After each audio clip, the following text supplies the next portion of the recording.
So here's the current state of my room. Along with taking pictures of styrofoam drawings that I've been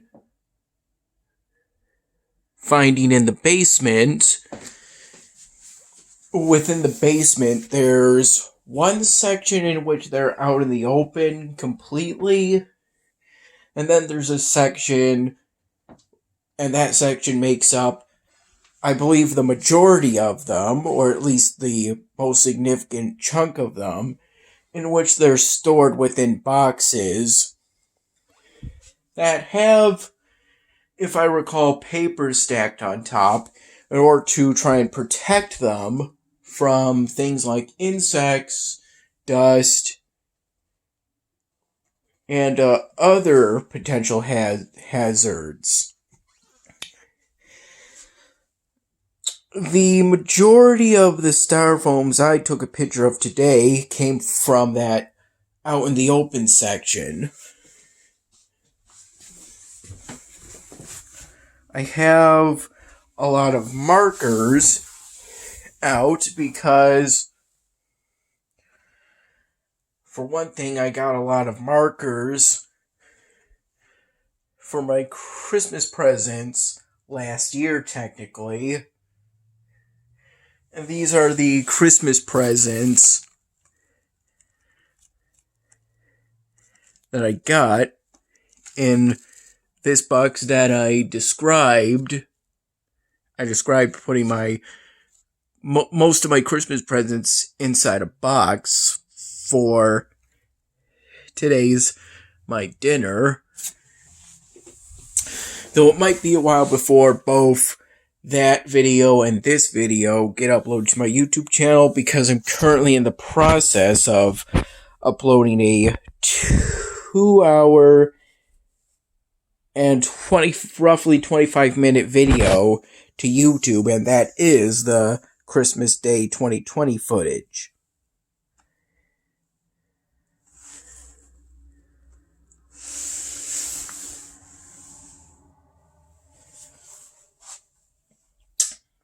When taking pictures of my styrofoam drawings here, by default I do it here, though there was one case today in which I did it here, obviously moving some of this stuff out of the way so that it could be as clear as possible, because there was some kind of oddity in which a point of light appeared near the top of the styrofoam where it didn't exist. And even though I put it within a coffee cup that I had, if I recall, Mom made for me after I helped her take down the Christmas tree, put the leftover wrapping paper into plastic garbage bags, and hold the dustpan, and then one of those wrapping paper garbage bags so she could sweep up and clean up the pines from our Christmas tree. She made me a cup of coffee inside this, which, if I recall, I drank while finishing this styrofoam. Again, I believe it's from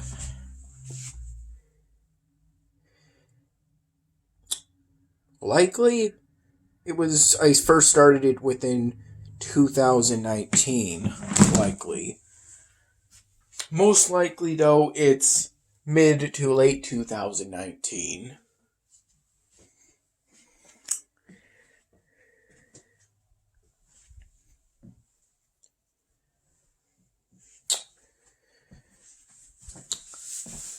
I've had a lot of time to reflect on what happened on Wednesday.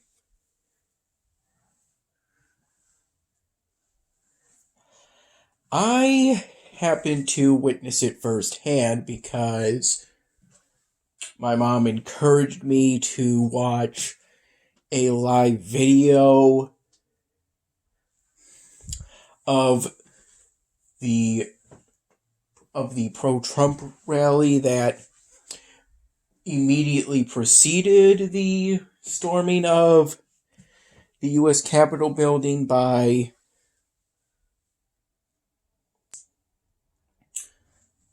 Trump supporters. Though I watched that live video within a new and private browser, the rally itself, and then I later watched the developing news of the storming of the U.S. Capitol while sitting down on the chair to the kitchen table that was closest to the flat screen TV in the kitchen, the dining section of the kitchen.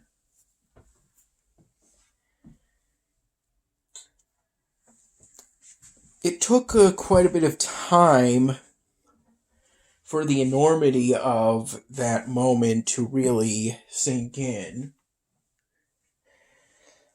I mean, my mom said it was history in the making, and that was true, though it may have been for different reasons from what I imagined.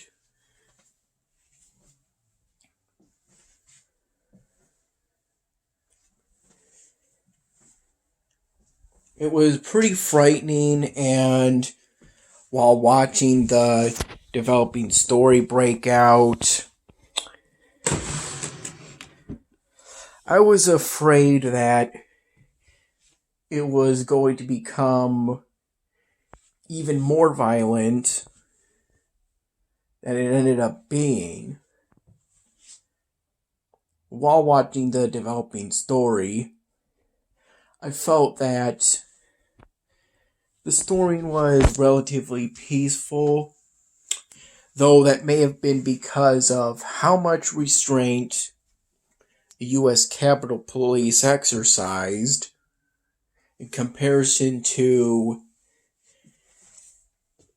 at the BLM and End Police Brutality protest that occurred over the summer.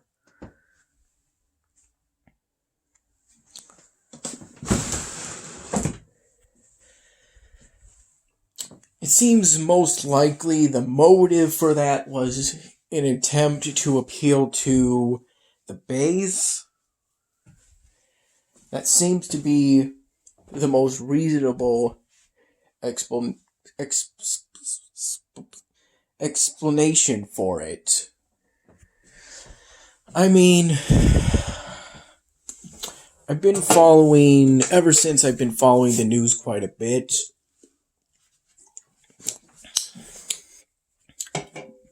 I ended up going without making my dinner for at least a couple days because over the days immediately following what transpired, Mom would always have the news on.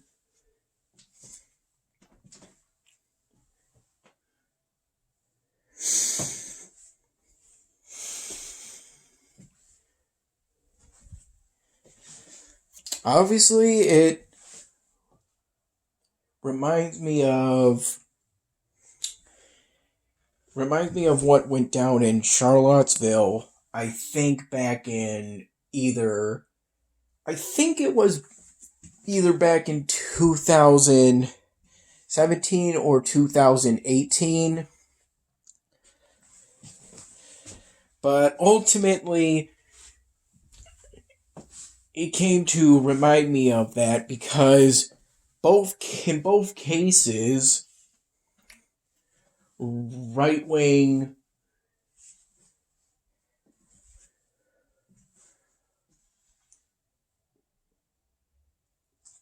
demonstrators ultimately became rioters and contributed to a great deal of violence and property destruction.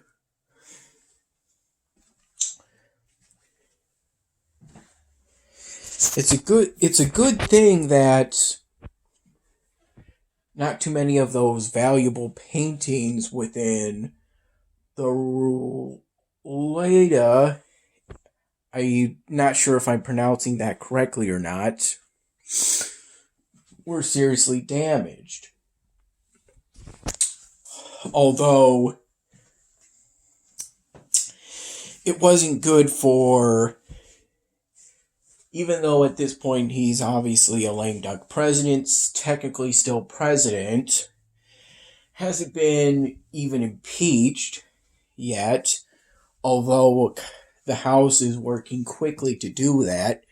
It's almost certain that he'll be impeached again. Although that doesn't mean he'll be removed. The bar for impeachment is a simple majority in the House. The bar for removal from that impeachment or a conviction is a 2/3 majority. Even though both Georgia Senate runoffs were won by the Democratic Party, to just barely give a majority, I believe it's a 50-50 seat mix-up. And in that case, the vice president, which will be Kamala Harris, a Democrat, will be the tie-breaking vote. Although I don't believe the new Congress has been sworn in yet, and even if that were the case,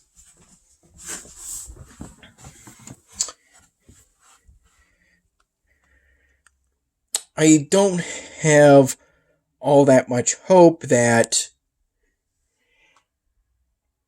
an impeachment trial could be arranged in the Senate before Joe Biden's inauguration. Even if that could be done, that 66 vote requirement for removal from office is a pretty high bar to clear. Although obviously what took place on Wednesday was obviously very egregious, resulting in world leaders all over the world condemning what took place for, I believe, the second time in 6 months. The first time being during that first presidential debate, which was considered one of the, arguably the worst presidential debate ever. So bad that people said it was worse than things like the Star Wars Holiday Special.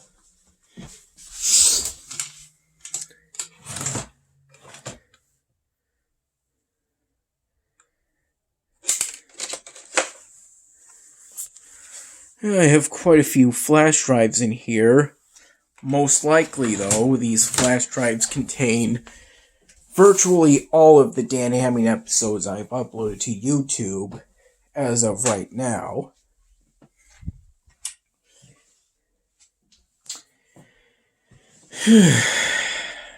And it resulted in the Sergeant at Arms resigning. I think, if I recall, either the captain or the chief of the Capitol Police resigning. It resulted in what I learned today: a Capitol Police officer dying, as well as a female rioter after being shot in the chest by one of the Capitol Police.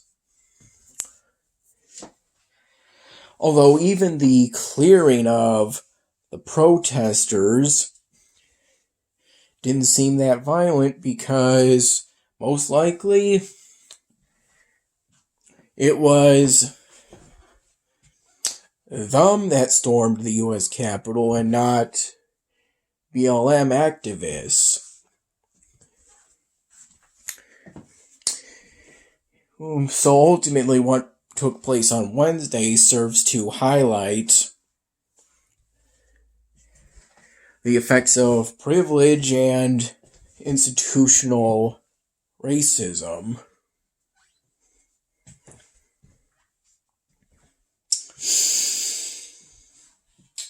Even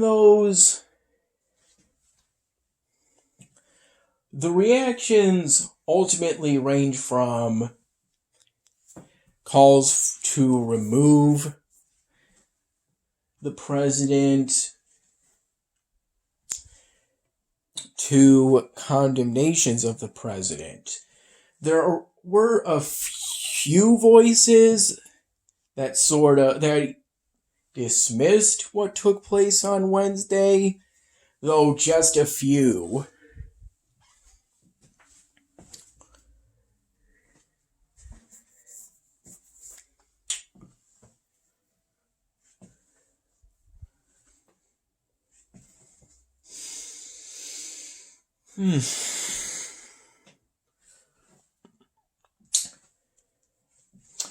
Obviously, I've been having some personal issues of my own.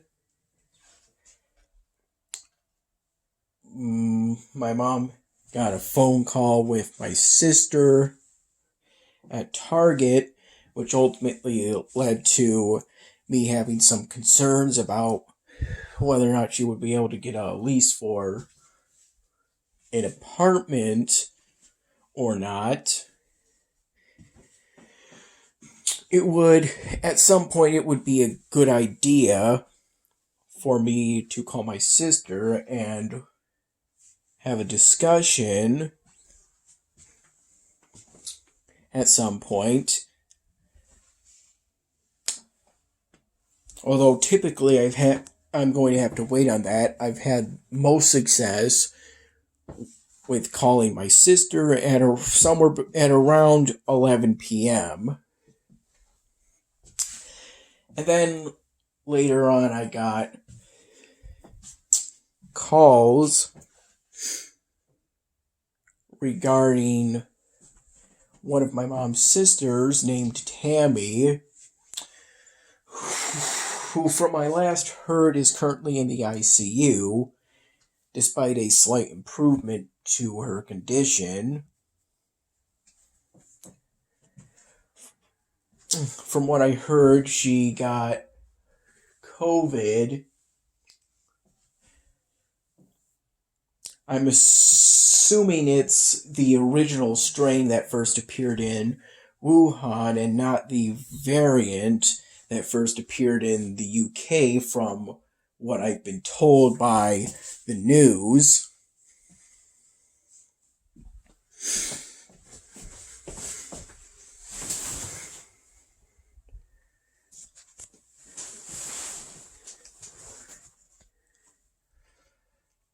As well as ammonia. Although I think ammonia is a complication of COVID because that virus primarily attacks the respiratory system, based off of what I recall.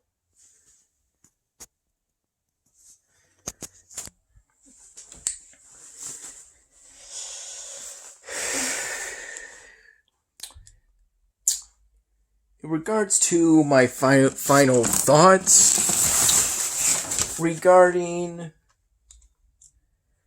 what happened on Wednesday, I know that Twitter suspended the president for 12 hours, and Facebook and from what I recall, Instagram suspended the president indefinitely until at least his term is over. His term ends on the 20th, and that's assuming he's not removed from office before then.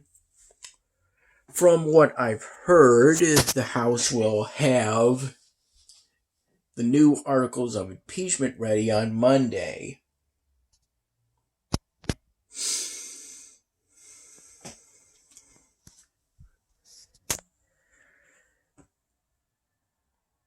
I have a pretty strong belief that the majority of Americans share beliefs similar to mine, that people should be treated equally with equity.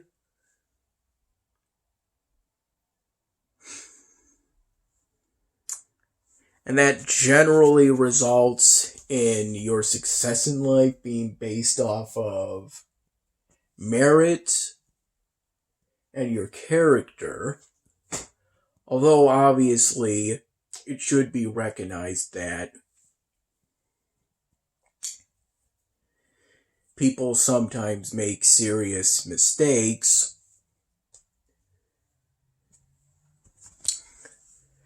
And obviously, to a point, you can redeem yourself for those for mistakes made.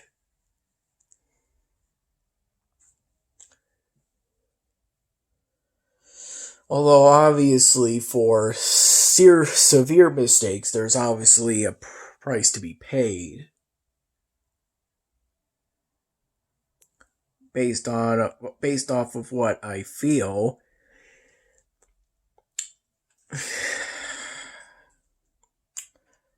I don't think the current president will ever have that second term, as they've pretty much shot themselves in the foot,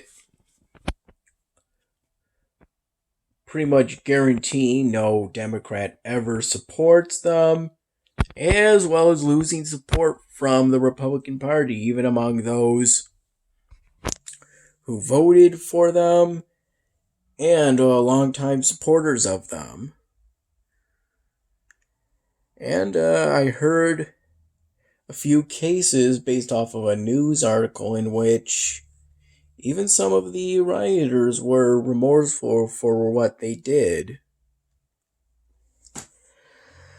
And just as it was in Charlottesville, cases of the rioters being fired from their employment.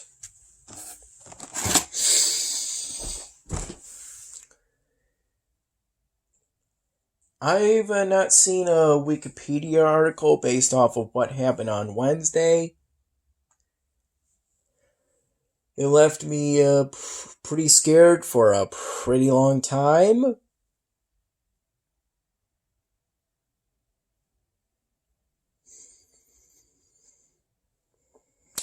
Because it created a great deal of uncertainty.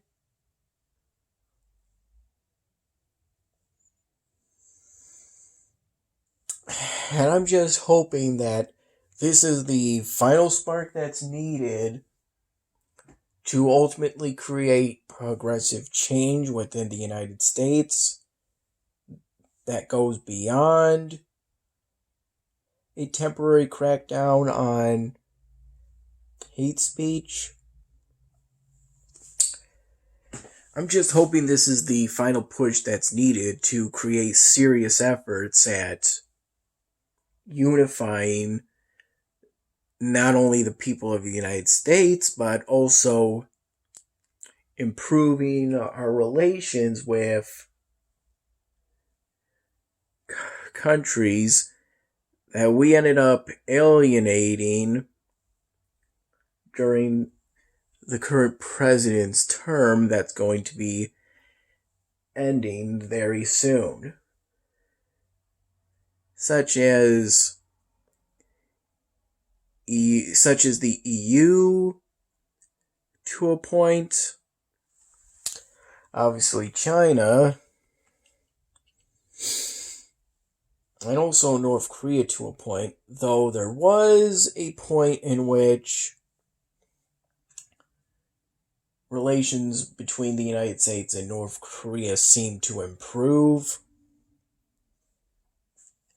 As unbelievable as that might sound, but that came at the end of denuclearization talks that ultimately didn't lead to any permanent change.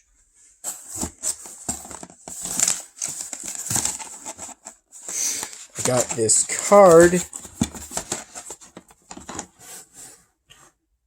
for Christmas.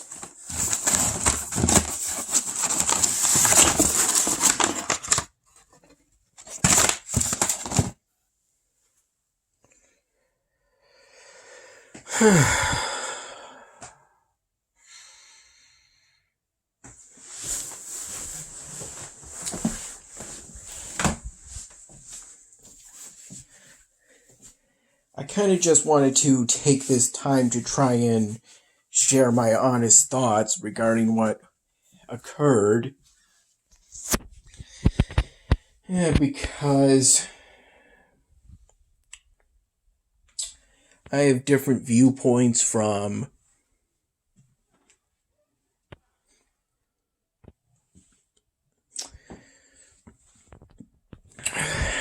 the people that currently are in the house right now. They've gone off to a friend's house party, and I couldn't go with them because they're extra cautious due to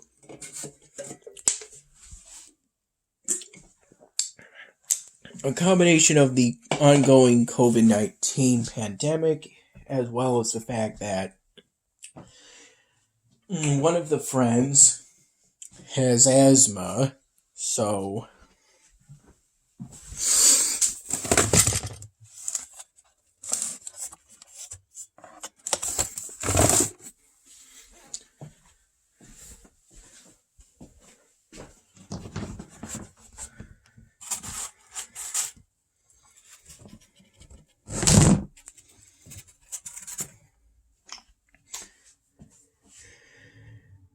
you can obviously, I think it's pretty easy to see the point at which I stopped my work back in 2019 and the part that I did today in order to finish this styrofoam at last.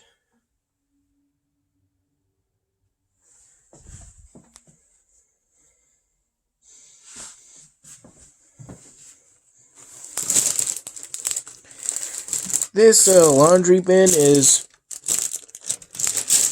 primarily full of hangers, but it also served as a place of storage. When I dumped out the contents of a bag like this, only with the Geico logo on it, with the logo being a dark, I think a forest green, and then the rest of it being almost black in terms of darkness, of presumably a shade of green. So I could use that bag to put in some of the Scooby-Doo gang styrofoam drawings I made for my mom on Christmas Day.